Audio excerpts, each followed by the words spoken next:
I'm Marek, and this is episode 2 of the System of Poverties podcast. This episode is called Impacts of Poverty in Slovakia.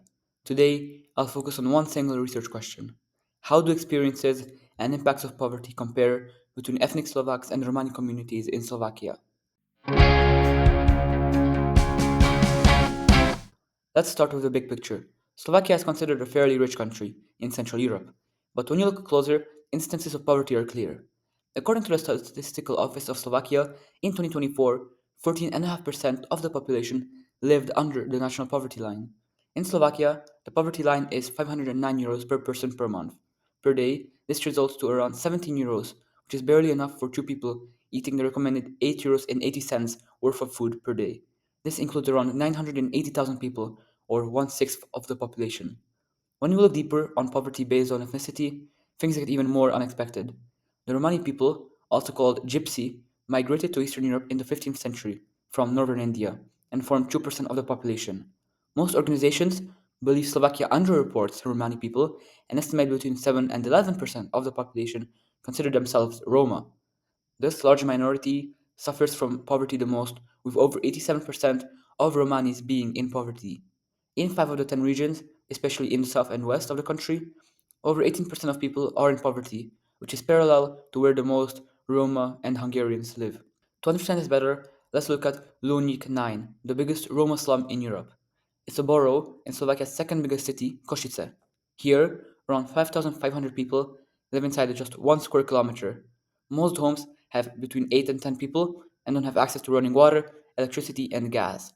These are conditions that many Slovaks, especially in the east, have never seen and will never experience. Numbers don't show the full story though, so I wanted to share Martin Kaleya Janov's story. He's a 33-year-old teaching assistant. He's one of the very few Roma people that actually have a steady paying job, which isn't the case for 97% of the Romani. Yet he still makes only 300 euros per month, which is way less than the national poverty line. And with that one income, has to feed himself, his father-in-law, his five, and his 3 children. That's 50 euros per person for 1 month. With his family, he is lucky to have 2 rooms on a plot where they are surrounded by shacks. During an interview for Al Jazeera, he said, "When I used to travel to school on the bus, they, referring to white Slovaks, would call us smelly. When we go to the store, they watch us like we're going to steal." His kids do go to school, but along with 65% of Roma pupils, they're in schools with only Roma students, segregated from ethnic Slovak kids. These schools are often classified as schools for pupils with mild mental disabilities. Even in my town on the other side of the country, almost everyone looks at the Romani people in the exact same way. They don't want to sit next to them on the train, call them racist insults, and don't walk through the pieces of grass where the homeless sleep. So when comparing the lives of ethnic Slovaks and Romanis, the difference is very clear. Poverty affects both groups of all over the country, but not in the same way.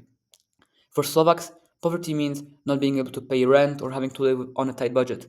But for Roma, poverty usually means unemployment, overcrowded housing without access to many necessities, and having to face discrimination every day, which makes escaping poverty even harder.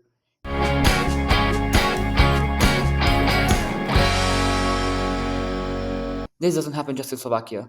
Many countries like the USA or South Africa treat and have treated in the past based on ethnicities and their races. So this is a global problem. If you want to act based on this episode, you need to realize poverty is not just built on laws. A big part of discrimination happens because of our daily choices and behaviors towards some people. Thank you for listening, and in the next episodes, we will have a personal interview on poverty and finally a synthesis of everything this series has taught us.